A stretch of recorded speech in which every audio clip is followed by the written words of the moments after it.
Kachla Shahabad highway किनारे एक खेत में बनी कोठरी में चौकीदार की संदिग्ध परिस्थिति में शव मिलने से हड़कंप मच गया।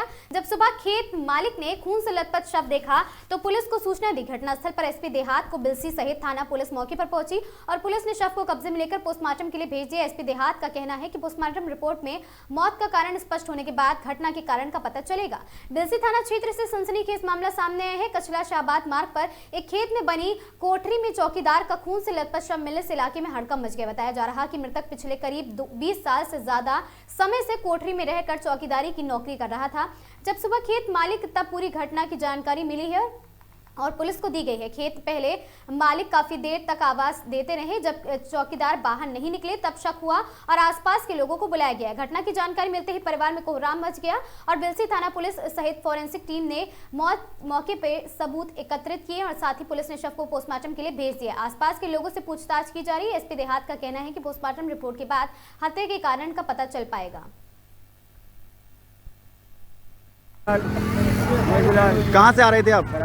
बराय से। कहाँ जा रहे थे? बिलसी। कहाँ, किस लिए? अरे काम से जा रहे थे।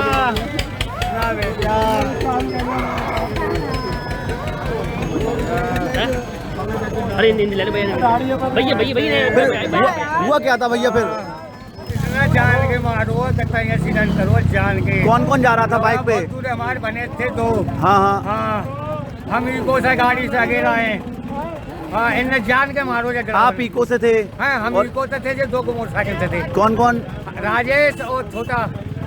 ये बराय के हैं? हाँ, बराय के दोनों हमारे बने जाए। बिलसी कहाँ जा रहे थे?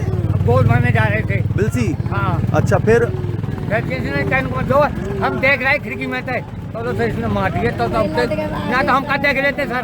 अच्छा, टक्कर मार दी। हाँ। जो आगे गाड़ी खड़ी है वो इको आपकी है? हाँ। अच्छा। दो लोग थे। इनके पिता का क्या नाम है? डोरीलाल। मैं को ना लेता है। अच्छा। दोनों बच्चों का क्या नाम था? क्यों दोनों बच्चों का क्या नाम था? जाएगी सर वो बाइक की चाबी। हाँ, बता चाबी बाइक जाएगी सर वो। क्यों दोनों बच्चों का क्या नाम था? ये दोनों बच्चे हैं। एक का नाम राजेश, एक भूपी। सुबह आए थे तो गवाड़ा बंद थी, अंदर ताले लगे थे। खटखटाई, गवाड़ा नहीं खुली थी। फिर दराज में देखी तो ये पड़े हुए बाहर। आज दिनांक 24 फरवरी को थाना बिलसी के अंतर्गत एक निजी फार्म हाउस है। यहाँ पर एक प्राइवेट चौकीदार जिनकी उम्र लगभग 65 वर्ष है, संदिग्ध परिस्थितियों में उनकी बॉडी मिली है। इसके लिए बॉडी को अभी यहाँ पर फील्ड यूनिट इत्यादि को बुला करके पोस्टमार्टम के लिए भेजा जा रहा है। परिजनों द्वारा जो भी तहरीर दी जाएगी उसके अनुसार इसमें अग्रेतर विधिक कार्रवाई भी सुनिश्चित की जाएगी।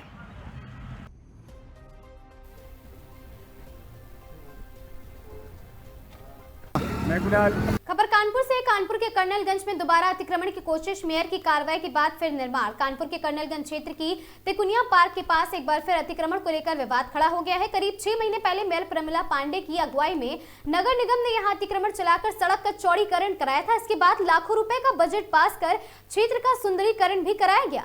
स्थानीय लोगों के अनुसार पार्क के आसपास अधिकांश हिस्से में सुंदरीकरण का कार्य पूरा हो चुका है, लेकिन अब तक एक स्थान पर फिर से निर्माण कार्य शुरू कर दिया गया। बताया जा रहा है कि समीरा गारमेंट्स के मालिक शाहिद उर्फ टय्यू ने उसी स्थान पर दोबारा निर्माण कार्य शुरू किया है और मामले को सूचना मिलने पर कर्नलगंज वार्ड 110 के पार्षद मोहम्मद नौशाद मौके पर पहुंचे हैं। पार्षद का कहना है मेयर प्रमिला पांडे की अगुवाई में नगर निगम ने पहले अतिक्रमण हटाया था, ऐसे में दोबारा निर्माण कार्य शुरू करना नियमों के खिलाफ है। पार्षद ने बताया इस संबंध में नगर आयुक्त ने शिकायत की थी और जल्द ही मुलाकात कर सख्त कार्रवाई की मांग की जाएगी। चल चुका है सब साफ। ये जो है ये अभी जो है आज ही अपराधी विधिक के लोग हैं ये, और ये सब कब्जा कर रहे हैं। फिर से यहाँ जो अतिक्रमण हो चुका है, इसके अलावा फिर से ये जो है यहाँ कब्जा करना शुरू कर दी है और कह रहे हैं मेरे पास परमिशन है। परमिशन कहाँ है किसी को नहीं मालूम। कहाँ की परमिशन है? अतिक्रमण की कौन परमिशन देता है? ये किस चीज़ की जगह है? ये नगर निगम की जगह है। इससे पहले कार्रवाई हो चुकी है? इससे पहले अतिक्रमण चल चुका है, सब साफ हो चुका है। उसके बाद ये फिर से रिपीट बनाया जा रहा है। अब आगे इस पर क्या कार्रवाई? इसमें कार्रवाई होगी। नगर आयोग साहब ग्रुप को हमने अभी डाल दिया है मैसेज, और आप लोग को भी बुलाया इसीलिए कि आप लोग भी अपना जो है ये, बाकी नगर आयोग साहब मैं जाके अभी मुलाकात करूंगा। खबर चंदौली से है, जहां युवा कल्याण मंत्री स्वतंत्र प्रभार गिरीश चंद्र यादव ने वनांचल में खेल महोत्सव का समापन किया। 2 दिवसीय वॉलीबॉल दौड़ एवं रस्साकशी प्रतियोगिता का कैबिनेट मंत्री ने समापन किया। विजेता खिलाड़ियों को मेडल व स्पोर्ट्स सूट प्रदान कर सम्मानित किया है। आपको बता दें, सुदूर वनांचल क्षेत्र में इस तरह खेल आयोजन को सराहनीय पहल बताते हुए आयोजन समिति की प्रशंसा हुई है और जिले में मिनी स्टेडियम की मांग को लेकर दिया गया बयान। सीएम योगी के निर्देशानुसार हर विकास खंड स्तर पर ग्रामीण मिनी स्टेडियम बनाने का कार्य शुरू कर दिया गया है। विदेश में गए तो लाभ मिलेगा, और आपको क्या लगता है लाभ नहीं मिलेगा? और साथ ही 1 ट्रिलियन इकोनॉमी अगर उत्तर प्रदेश की हो रही है तो निवेशक उत्तर प्रदेश में आने के लिए ललायत है। यहाँ जीरो टॉलरेंस नीति पर काम हो रहा है। पहले अराजकता थी, गुंडाराज था, बिजली आती नहीं थी, सड़कें टूटी हुई थी, और उत्तर प्रदेश में डेवलपमेंट इतना तेजी के साथ काम हुआ है, इतने निवेशक आने वाले हैं, निश्चित मिलेगा लाभ। और बिल्कुल चिंता मत करिए, एक जगह होगा नेटवर्क।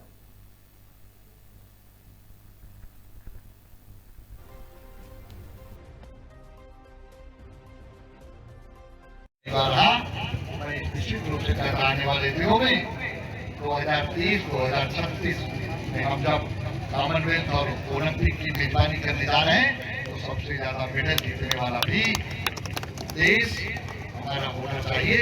इस लक्ष्य के साथ प्रदेश हमारा होना चाहिए, इस लक्ष्य के साथ हम लोग काम कर रहे हैं। आज की इस अवसर पर एक बार फिर से आयोजन समिति के सदस्यों को मेरी बधाई है, शुभकामना है।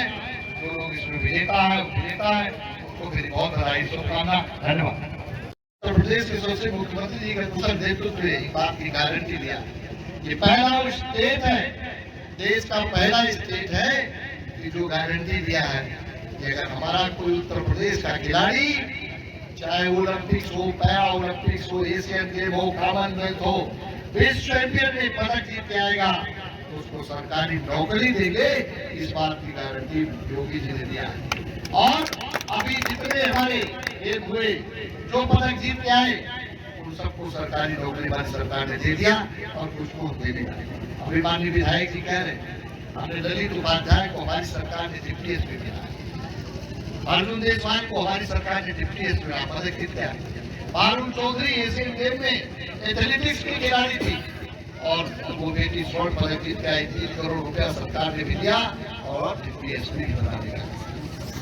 इस तरह से डिप्टी को हमारी सरकार ने डिप्टी एसपी दिया, ऐसे सोरेनवाल को हमारी सरकार ने डिप्टी एसपी दिया। और नायब तहसीलदार विजय यादव जुड़ो के खिलाड़ी थे बनारस के अंदर, उनको नायब तहसीलदार, दिव्या काकरान को नायब तहसीलदार, ऐसे 10 से ज्यादा लोगों को हमारी सरकार ने। अभी हम 8 लोगों को और ड्यूटी देने जा रहे हैं। उनको तो इस बात की मोदी और योगी की गारंटी है कि जो भी उत्तर प्रदेश का खिलाड़ी मेडल जीत के आएगा, ओलंपिक्स में, पैरा ओलंपिक्स में, एशियन गेम में, विश्व चैंपियन में, कॉमनवेल्थ में, उसको सरकारी नौकरी मिलेगी, ये गारंटी दिया। उन खिलाड़ियों का उत्साहवर्धन किया सरकार, उनको गारंटी दिया। पहले गाँव में लोग कहते थे कि खेलोगे कूदोगे होगे खराब और पढ़ोगे लिखोगे बनोगे नवाब। उस परिभाषा को बदल दिया है, खेलोगे कूदोगे तो भी मिलेगा रोजगार। इस दिशा में सरकार तय होगी। मैं तो एक बहुत अच्छी जानकारी आपको देना चाहता हूँ। मुझे भी लगता था कि मैं जब स्पोर्ट्स मिनिस्टर हुआ तो 2% स्पोर्ट्स का कोटा है, करा जा रहा होगा। मेरी भी मन में बात रही। मैंने जब इस बात को गहराई से अध्ययन किया, गहराई से अध्ययन करने के बाद जो मुझे निकल के आया कि 2% स्पोर्ट्स कोटे का जो जियो था, स्पोर्ट्स विभाग में 2006 में जियो जारी किया था। अब मैं चर्चा नहीं करूँ किसकी सरकार थी, किस लोगों की जिम्मेदारी थी, लेकिन वो विसंगति थी।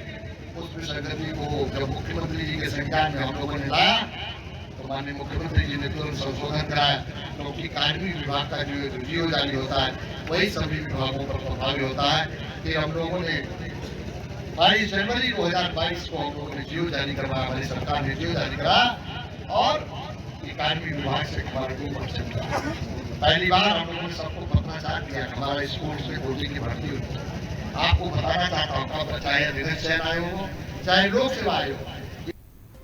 जिले के बासी कस्बे में बीती रात हुई बड़ी चोरी की घटना से व्यापारियों में भारी आक्रोश है और चोरों ने नगरपालिका बासी अध्यक्ष पद के पूर्व प्रत्याशी एवं प्रतिष्ठित व्यापारी विष्णु जायसवाल उर्फ सोनू जायसवाल की किराने की बड़ी दुकान को बनाया निशाना। हैरानी की बात यह है कि वहां घटना स्थल उप जिलाधिकारी और पुलिस क्षेत्राधिकारी के आवास के पास स्थित। इसके बावजूद चोरी की वारदातों ने पुलिस सुरक्षा पर व्यवस्था पर गंभीर सवाल खड़े कर दिए। घटना के विरोध में आक्रोशित व्यापारियों ने अपनी दुकानें बंद करा दी हैं और सुरक्षा व्यवस्था को लेकर नाराजगी भी जताई है। सूचना मिलते ही कोतवाली बासी पुलिस और फोरेंसिक टीम मौके पर पहुंची और जांच में जुट गई है। और साथ ही पुलिस क्षेत्राधिकारी रोहिणी यादव भी घटनास्थल पर पहुंची है और जांच के निर्देश दिए। फिलहाल पुलिस मामले की जांच कर रही है, लेकिन सवाल ये है कि जब प्रशासनिक अधिकारियों के आवास के पास ही चोरी हो जाए तो आम जनता की सुरक्षा कैसे सुनिश्चित होगी।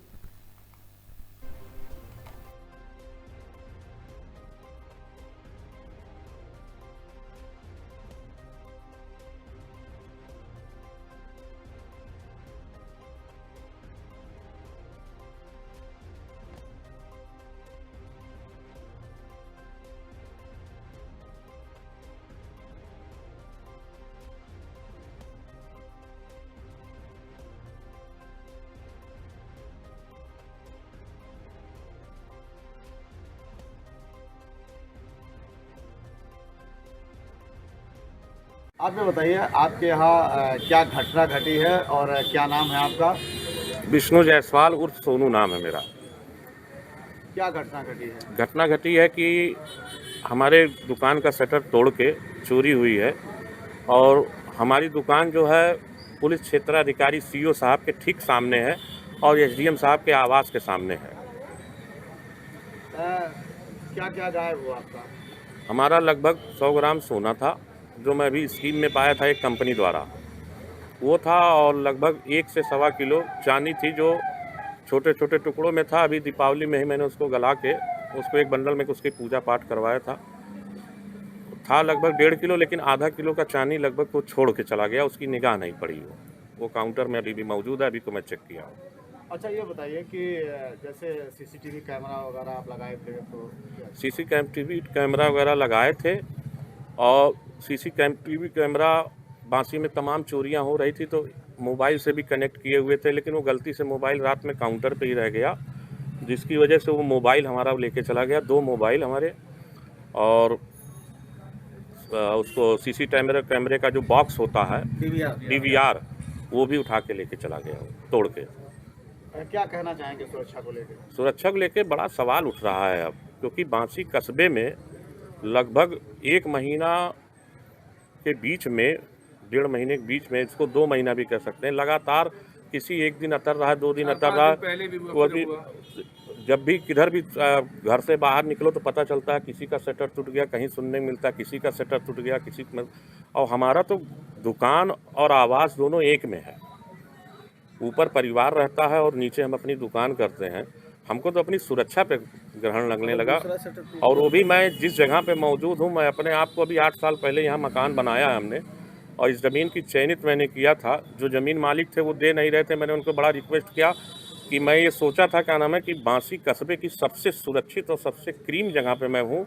इसलिए मैंने सोचा था, मेरे सोचने का कारण ये था कि शासनिक और प्रशासनिक अधिकारी हमारे सामने हैं, तो व्यावसायिक दृष्टिकोण से मैंने ये नज़रिया में देखा कि जब ये अधिकारी हमारे सामने हैं तो मुझसे बड़ा सुरक्षित आदमी कोई कस्बे में नहीं है, लेकिन मैं अपने आप को अब असुरक्षित समझ रहा हूँ।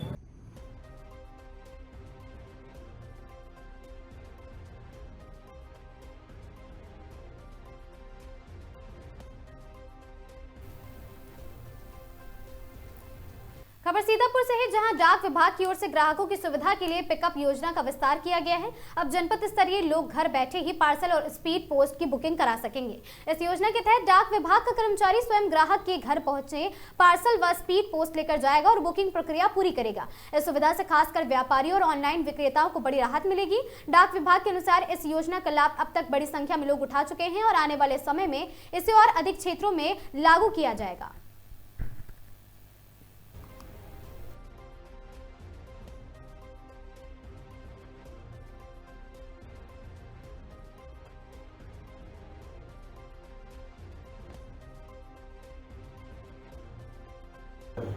हम इस समय खड़े हैं डाक अधीक्षक कार्यालय में।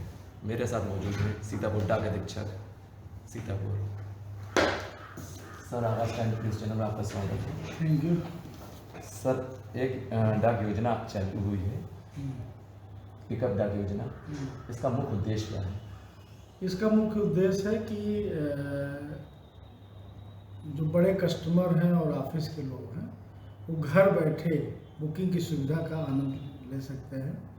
इसको BNPL भी कहा जाता है, बुक नाउ पे लेटर। पूरे माह आप इसको बुक कराएंगे, हमारा एक पोस्टमैन यहाँ से जाएगा, आपकी डाक को पिकअप करेगा और पूरे माह का बुकिंग के पश्चात एक बिल जनरेट होगी। बिल जनरेट के पश्चात आपको उसको कैश या चेक के माध्यम से उसको जमा कर सकते हैं। सर, आम जनता को इसका कैसे लाभ मिलेगा? आम जनता को जो भी लोग हैं उसको हमारे यहाँ इनरोलमेंट होना पड़ेगा। जिनके पास ज़्यादा डाक होती है वो इनरोल कराने के पश्चात ही इस सेवा का लाभ ले सकते हैं। क्या ये सुविधा जो है कुछ चुनिंदा जगहों के लिए है या ये प्रत्येक जो हमारे सब ऑफिस हैं, हेड ऑफिस हैं, वो जिस एरिया में निवास कर रहे हैं लोग अपनी सुविधा के अनुसार अपने निकटतम डाकघर से उसका इनरोलमेंट करा सकते हैं। ये मेरे साथ मौजूद थे डाक अधीक्षक सीतापुर, आगाज टाइम के लिए मोहम्मद अब्बास। स्थानीय फिल्म खनन 23 को लेकर कलाकार विजय मंडल ने प्रेस वार्ता की। इस दौरान उन्होंने फिल्म से जुड़ी जानकारी साझा की और दर्शकों से इसे देखने की अपील की है। शक्ति फार्म बैकुंठपुर अपने आवास में आयोजित प्रेस वार्ता के दौरान स्थानीय कलाकार विजय मंडल ने फिल्म खनन 23 के निर्माण और उद्देश्य पर प्रकाश डाला है। उन्होंने बताया कि यह फिल्म क्षेत्रीय मुद्दों और सामाजिक विषयों पर आधारित है, जिसमें स्थानीय कलाकारों ने महत्वपूर्ण भूमिका निभाई है। विजय मंडल ने कहा कि जो दर्शक फिल्म नहीं देख पा रहे हैं इसे यूट्यूब चैनल मनोरंजन टीवी पर देख सकते हैं। उन्होंने सभी से स्थानीय कला और कलाकारों को समर्थन देने की अपील की है। विजय मंडल ने कहा कि खनन 2023 बांग्ला मूवी हमारी मेहनत का परिणाम है और दर्शक हमें अपना आशीर्वाद दे। प्रेस वार्ता के दौरान फिल्म की टीम ने दर्शकों का आभार व्यक्त किया और भविष्य में ऐसे सामाजिक विषयों पर काम जारी रखने की बात भी कही है।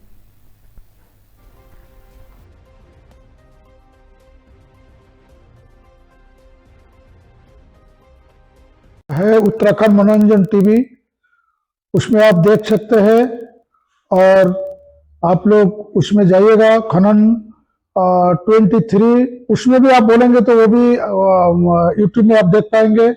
आप उसमें सब्सक्राइब भी करिएगा। आप लोग देख रहे हैं तो बहुत बहुत बधाई हो आप लोगों के लिए।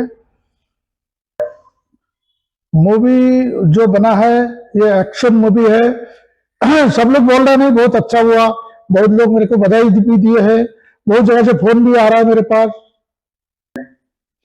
आने वाले दिन में मूवी का एक वो चल रहा है जो हमारी विभाजन हुआ था बांग्लादेश, आने वाला जो दिन है उसमें एक मूवी का बातचीत जो हो रहा है। अभी हमारी राइटर लोग और लिख रहे हैं उसको, वो मूवी होगा विभाजन। जो इंडिया जब विभाजन हुआ था उसके बाद हिंदू के ऊपर जो अत्याचार जो हुआ है और जो परेशानी में जो थे वही लेके ये मूवी अभी बनेंगे आगे। अब उस मूवी बहुत वो होगा जैसे पश्चिम पाकिस्तान में हुआ था, गदर पिक्चर बना था, उसका अगेंस्ट जैसे बांग्लादेश में भी हुआ था।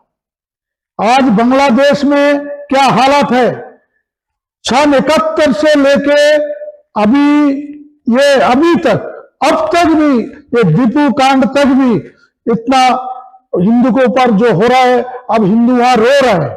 अब इसको सुनने वाला कोई नहीं है। इसका विषय में हम आपको दिखाएंगे, आप देख सकते हैं उत्तराखंड मनोरंजन टीवी में।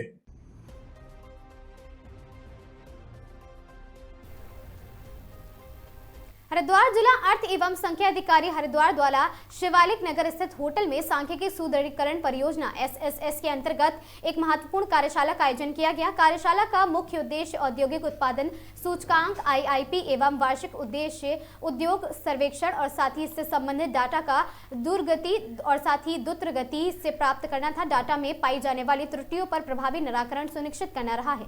बैठक में निदेशक अर्थ एवं संख्या सुशील कुमार, सिडकुल एसोसिएशन के चेयरमैन डॉक्टर हरेंद्र गर्ग उपस्थित रहे और साथ ही आपको बता दें कार्यक्रम में IIP एवं ASI डाटे की महत्ता पर विस्तार से प्रकाश डाला गया और ईज ऑफ डूइंग बिजनेस को मजबूत बनाने में सटीक व समयबद्ध सांख्यिकी आंकड़ों की भूमिका पर चर्चा भी की गई है। सभी ने समन्वय और पारदर्शिता के साथ डाटा संकलन को प्रभावी बनाने पर जोर भी दिया।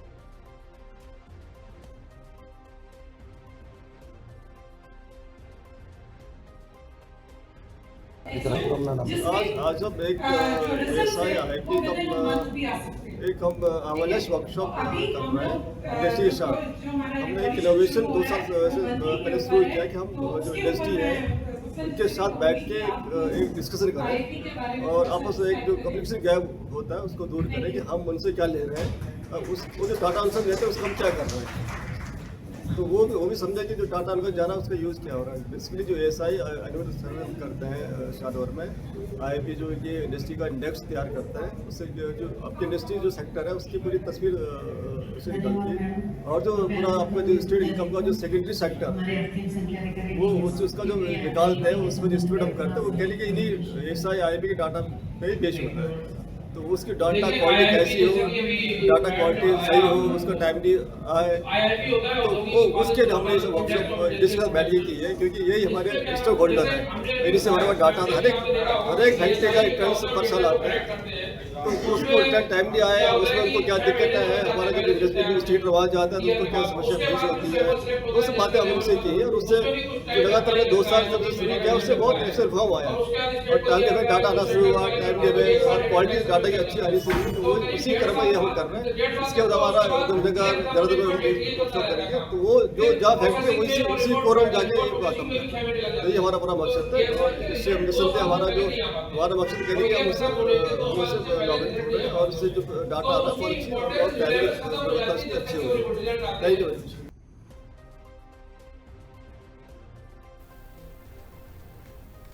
हरिद्वार स्थित विष्णु घाट पर देर रात भीषण आग और साथ ही आपको बता दें पकौड़े और कचौड़ी के कई खोखे जलकर राख हो गए हैं। देर रात से लगी आग ने भारी नुकसान, सिलेंडर फटने की आशंका जताई जा रही।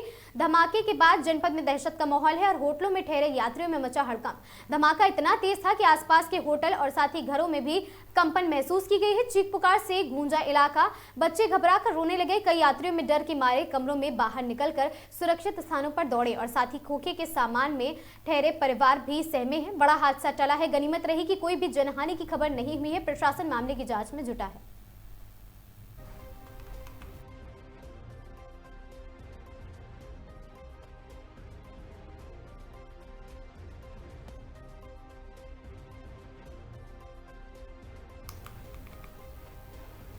बारात जिले के अंता में भारत विकास परिषद द्वारा नई पहल शुरू करते हुए निर्धन परिवार के 5 जोड़ों का निःशुल्क विवाह करवाया गया। इस दौरान दुल्हनों को कानों की लौंग और साथ ही पायजेब, बिछिया सहित घर गृहस्थी के सामान दिए गए हैं। अंता विधायक प्रमोद जैन भाया द्वारा कन्यादान में सिलाई मशीन भी भेंट करते हुए वर वधू को आशीर्वाद दिया गया। सम्मेलन में लेकर आपको बता दें कि दूल्हे के एक साथ गाजे बाजे के साथ नाचते हुए कस्बे के मुख्य मार्ग से बिंदोरी निकाली गई है, जिसका जगह जगह व्यापारियों सहित तमाम सामाजिक संगठनों द्वारा पुष्प वर्षा के साथ स्वागत कर सत्कार किया गया है।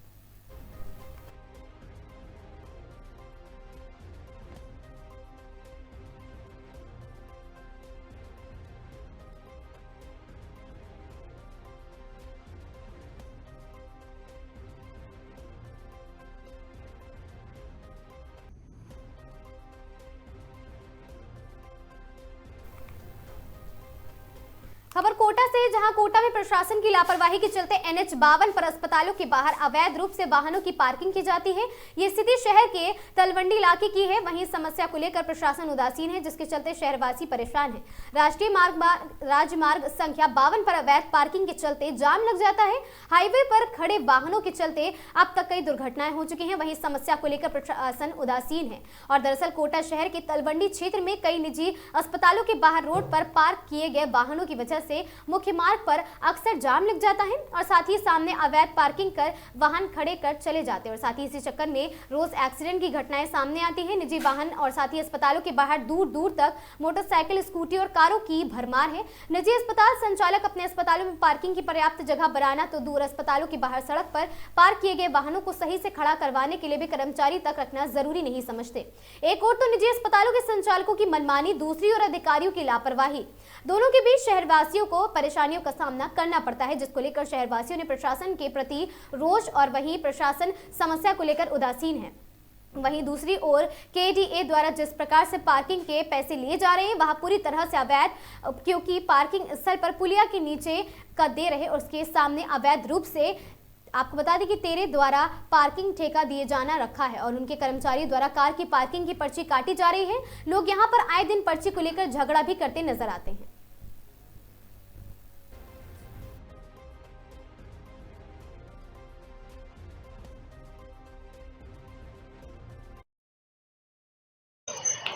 नमस्कार दोस्तों, जैसा कि आप देख रहे हैं आगाज टाइम्स, और आगाज टाइम्स आपको दिखा रहा है कोटा शहर की जो व्यवस्था ट्रैफिक की है, जो ट्रैफिक व्यवस्था जिस प्रकार से कोटा शहर को फ्री सिग्नल किया गया था, और सिग्नल ना होने के कारण आज आप देख सकते हैं कोटा शहर के अस्पतालों के सामने का दृश्य। यहाँ पर जिस प्रकार से शहर के वैष्णव जो चौराहा है, जो झालावाड़ से जयपुर के लिए ये रोड निकलता है, और यहाँ पर जो फ्लाईओवर बनाया हुआ है ऊपर केडी और यूआईडी द्वारा यहाँ पर गाड़ियों को खड़ा करने के लिए जगह दे रखी है फ्लाईओवर के नीचे, यहाँ पर पर्चा करती है। परंतु जस्ट उसी के सामने जो अस्पताल है, अस्पताल के सामने जो ये झालावाड़ रोड निकल रही है, झालावाड़ रोड पर आप देख सकते हैं मेरे पीछे किस प्रकार से यहाँ पर कितनी तादाद में वाहन यहाँ पर अवैध रूप से खड़े हुए हैं, और यहाँ पर जिस प्रकार से जो यहाँ पर पर्चियां काटते हैं, उनका कहना है कि हम सामने वाली पर्चियां भी काटते हैं, परंतु उनके पास इसका परमिट नहीं है। परमिट सिर्फ फ्लाईओवर के नीचे का परमिट दे रखा है इनको।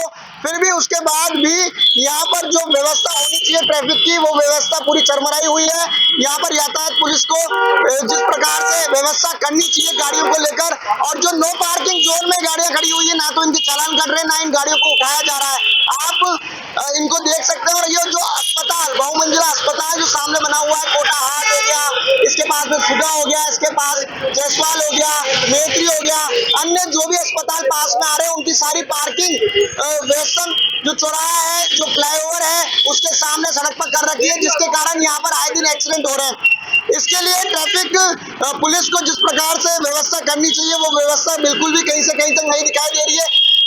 वाहन जिस प्रकार से यहाँ पर अवैध रूप से खड़े हुए हैं रोडों के ऊपर, उनको चालान करना चाहिए, उनको रोकना चाहिए, उनको उठाना चाहिए, परंतु पुलिस के द्वारा इसको नहीं देखा जा रहा है। और यहाँ पर अवैध पार्किंग इस कदर लंबी होती गई लाइन, जो कि दूर तक चली गई है, और यहाँ पर जब ट्रैफिक जाम होता है तो यहाँ एक्सीडेंट जोन बन चुका है। लगातार हम इस चीज को बता रहे हैं कि जिस प्रकार से प्रशासन को काम करना चाहिए, यातायात पुलिस को जिस प्रकार से अवैध रूप से जो पार्किंग की गई है, इन वाहनों का चालान काटना चाहिए, इन वाहनों को यहाँ से उठाना चाहिए, रोड को क्लियर करना चाहिए, परंतु इस और किसी का ध्यान नहीं है, क्योंकि अस्पतालों के सामने शायद प्रशासन भी नहीं बोल पा रहा है। तभी तो आज जिस प्रकार से सड़क पर ये बड़ी बड़ी गाड़ियां खड़ी हुई है, इसके कारण आए दिन ये यहाँ पर एक्सीडेंट जोन बन चुका है, और लगातार यहाँ एक्सीडेंट हो रहे हैं। अब देखना यह है कि खबर चलने के बाद क्या प्रशासन जागता है, क्या यहाँ से ये वाहन जो अवैध रूप से खड़े हुए हैं इनको हटाता है, या चालान काटता है या नहीं काटता है। जो बहुमंजिला इमारतें, जो अस्पताल है, इनके जो ओनर है, इनसे बात करते हैं या नहीं करते हैं, या इनका भी चालान करता है या नहीं करता है, क्योंकि ये जो वैष्णव चौराहा है, यहाँ पर ये जोन बन चुका है एक्सीडेंट का। आप हमारे साथ देख रहे हैं आगाज टाइम। सरकार के ऊपर इसको हटाने की कोशिश करे, एक्सीडेंट होता है यहाँ रोजाना, इसकी वजह से हो रहा है। तो आप यहाँ पर किस का काम करते हैं? हम तो यहाँ हॉस्पिटल में बताने आए हैं। तो अभी किस प्रकार की आपको दिख रही है यहाँ पर स्थिति? बहुत जाम हो रहा है। तो ये जो जाम की स्थिति रोडों पर है, इसके कारण एक्सीडेंट हो रहे हैं। बहुत कोई ट्रैफिक वाला नहीं आता यहाँ? नहीं आता, कुछ भी नहीं आता। आपका क्या नाम है? अमृतलाल बेहतर।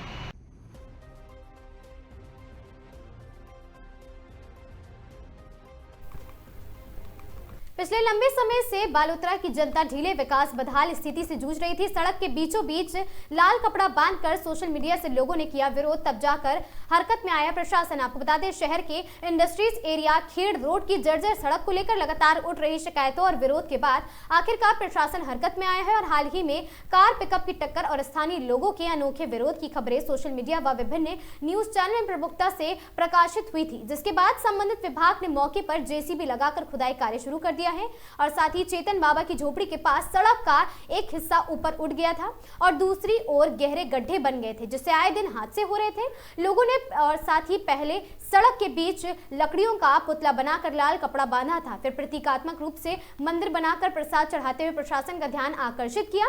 सोशल मीडिया पर तस्वीरें और वीडियो वायरल होने के बाद स्थानीय समाचार पत्रों में खबरें प्रकाशित होने के बाद मामला तूल पकड़ा, खबर का असर हुआ। इसके बाद विभागीय अधिकारी ने स्थिति का जायजा लेकर क्षतिग्रस्त हिस्से की खुदाई शुरू करवा दी है।